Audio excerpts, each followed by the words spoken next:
Janee. She's one of our realtors on our teams, and this is Diaries. We are coming with Janee to talk about her recent closing with our investor. Janee, tell us a little bit about the investor you closed. Yes, so Edison, brand new investor, has never invested before.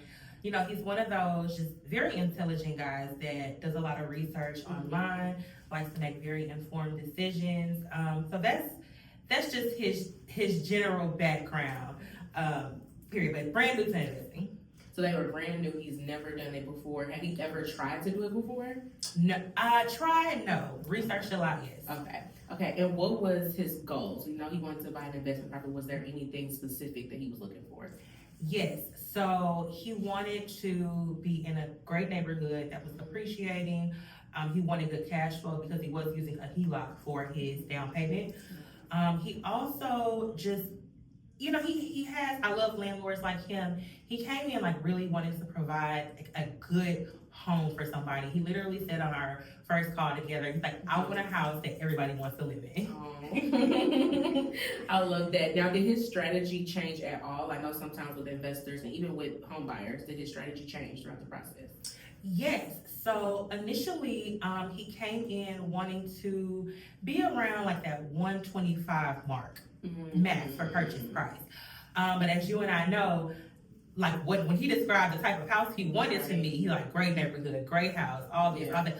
I was like, 125. I said, well, if I'm being totally honest, you know, that's not 125. I can find you a great house at 125, but it's not going to have all the things that you just described to me. But he was very understanding and very flexible. Like when I explained it to him, showed him examples of what I was talking about, he understood. And he's like, as long as it makes sense, it makes sense. Okay, perfect. And was that hard to kind of get him to readjust? Actually, it wasn't. It wasn't. Again, because, you know, he really just kind of trusted the process. And I was just very upfront and honest about it. I was like, I can find you a good house at 125, but it's not going to be the house that everyone wants to live in. It's not going to be fully updated, new system. It might sit for a while. And be in a great neighborhood. I'm like, it's very unlikely I'll get all of those things. So, but yeah, he was very understanding. Okay. Did he tell you what his biggest motivation was for investing right now? Actually, he didn't. He really just wanted to get into things. He's a professional guy, makes great money, but like most professionals that we know, like the money is he's just making it, and it's not doing anything for him after it reaches his bank account. He was planning on relocating soon to a different state for a job that he recently got. He just wanted something else. He knows I need more income. Like I can't work forever. Oh, okay. That's cool. Right. So about the property. Yes. Tell us a little bit about it. So got him a great property in Spanish Lake. I actually was about to leave the office one day and I just was literally, I scroll on Redfin like Facebook. I literally saw it drop. It said like it hadn't been on like 39 minutes. Oh wow. And I'm like, I gotta go today. I can tell from the pictures like it was probably everything that we were looking for. It was a little over his budget. He was only pre-approved for about $5,000 less than the listing price. Okay.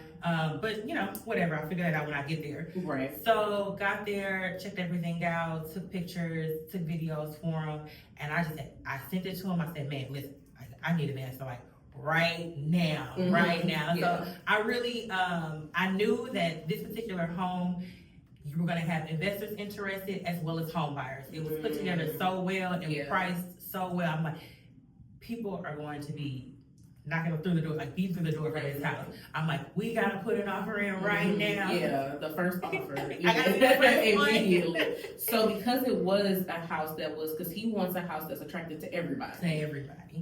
Did you see any competition? Did you have to be creative with your offer?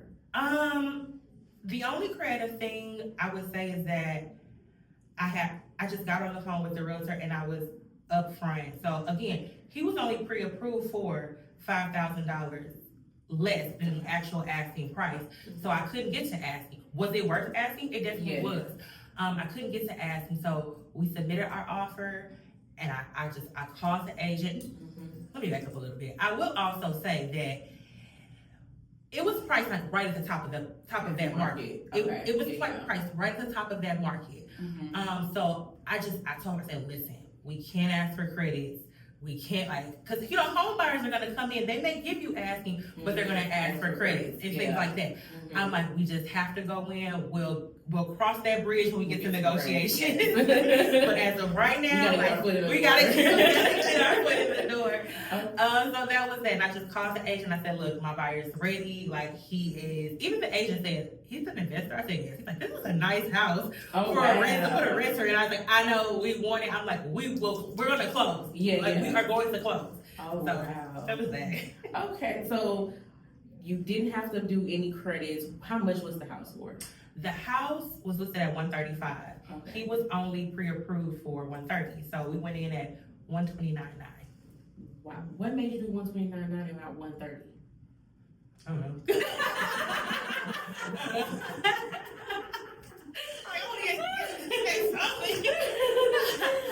So we know that you use a negotiation strategy. You just moved super fast, and that's because you're a full-time realtor, right? And you were able to get to the house quickly. Probably was the first offer in. I'm pretty sure it was, yeah. And just having that conversation with the agent. So guys, that's what you get when you work with a full-time agent and somebody who is just really fast. Like you said, it was only on there for 30 minutes. It was 39 minutes when I saw it. I probably, by the time I got there, probably was an hour and a half on. I had my offer in that evening. When did you hear back? The next day. Wow, okay. Now I know that every deal has a little stress. Was there any stressful moments in this deal, any hurdles that you had to get over? So actually, I don't want to call it stress because I don't get frazzled. Yeah. I don't get frazzled either. I don't want to call it stress. But with him being a first-time investor, like the only real estate that he's ever purchased is his residential home, and that process is a lot different than with investors. Like people are a little stingy with investors. They don't want to give you everything that they'll give a homeowner. Yes. So we got through inspections. The sewer line ended up being damaged. Not crazy, just a little damage. And there, like all of the houses, there were like small things that have come up. Now keep in mind, this is the guy who wants his house to be perfect, right? Perfect. So I would say the hurdle was just really his mindset, but it was very easy to explain. We ended up getting him back almost $7,000 in credits. So actually, he did get some credits. We got almost $7,000 back.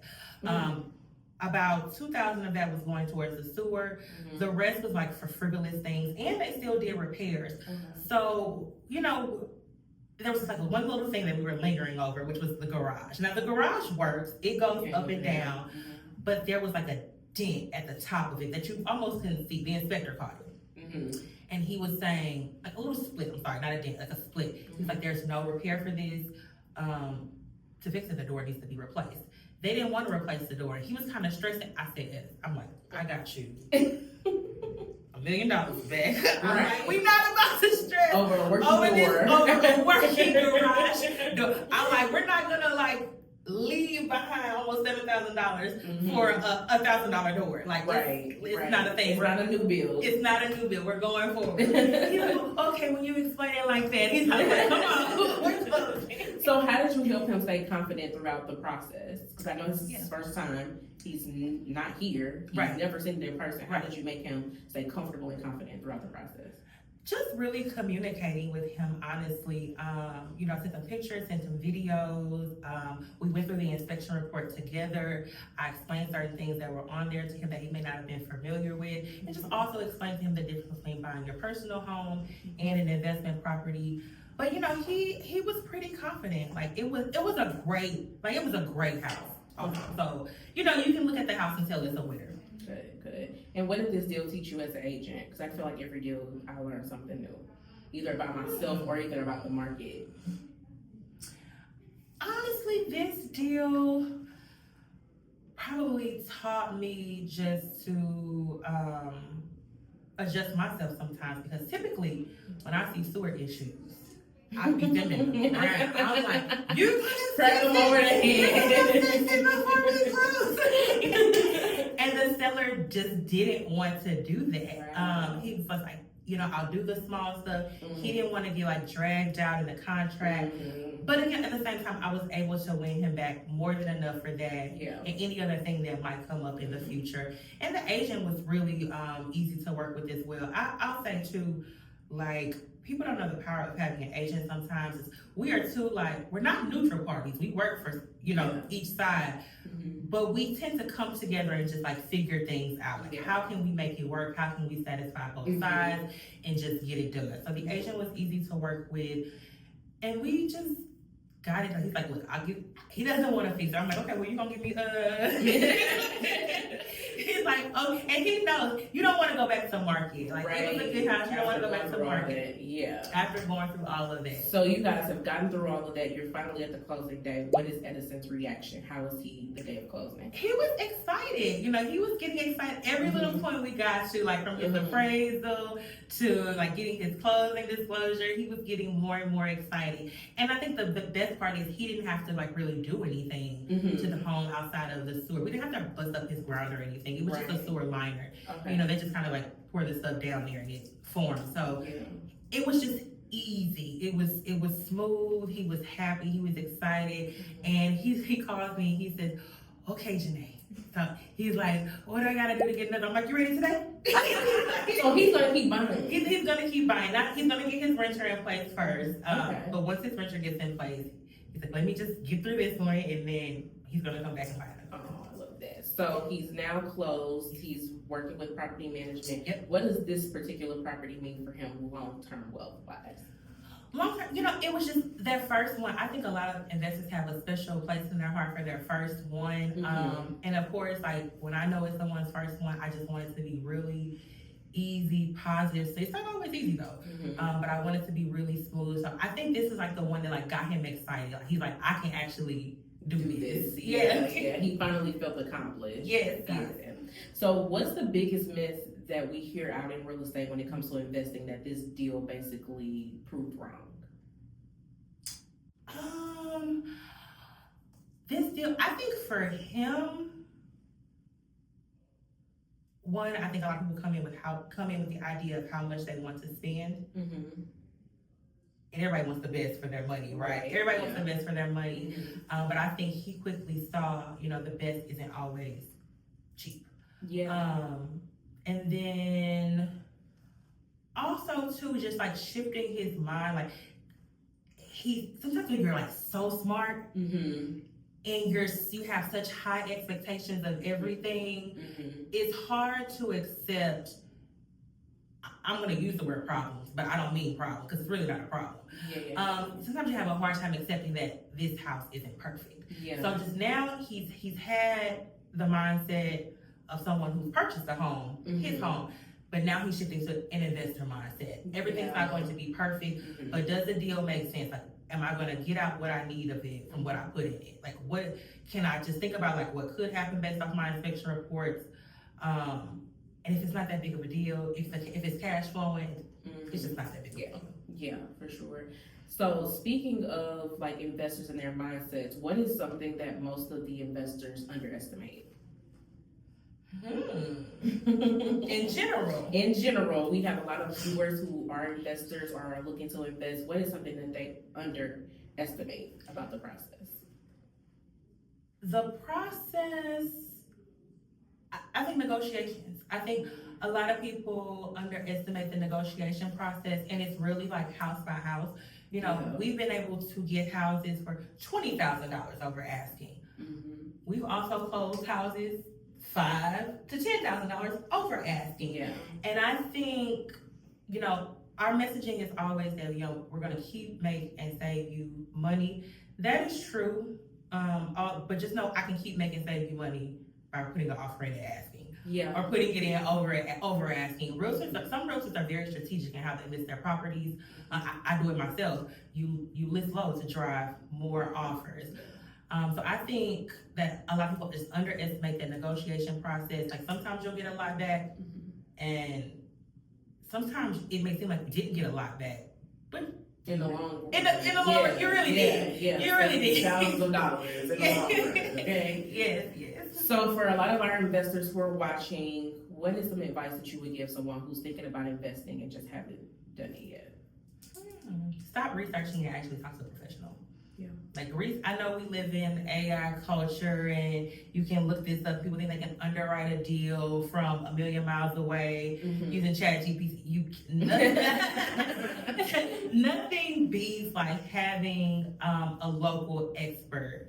Nothing beats that. Like someone that knows the city, knows the neighborhood, knows about the average home prices, not just outside of like bulk data from Zillow. Because that Zillow number means nothing. It means nothing. Please stop telling me. It means nothing. Yes. So yeah, just really like going from being self-sufficient to trusting a professional. I like that. I love that. So we always try to lead with something fun. So if this deal had one word, what would you give it?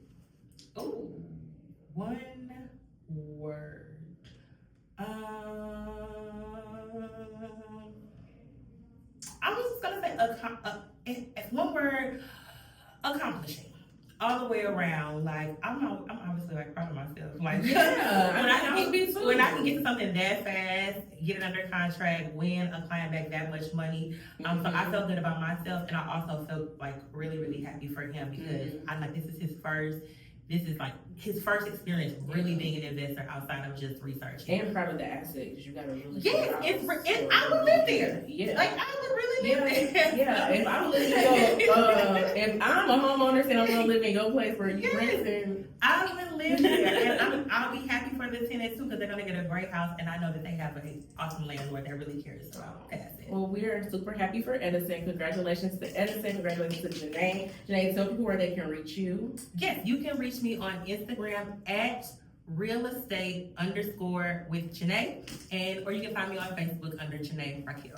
And we'll also have a link down where you can sign up to be a part of our investing team with the Real Estate Bay Agency. Or if you're a home buyer listening to us and you want to join 100 families, we are still taking families. We're still assisting. Again, I'm Kevy. This is Janeé. Thank you guys so much for joining us. Bye. Bye.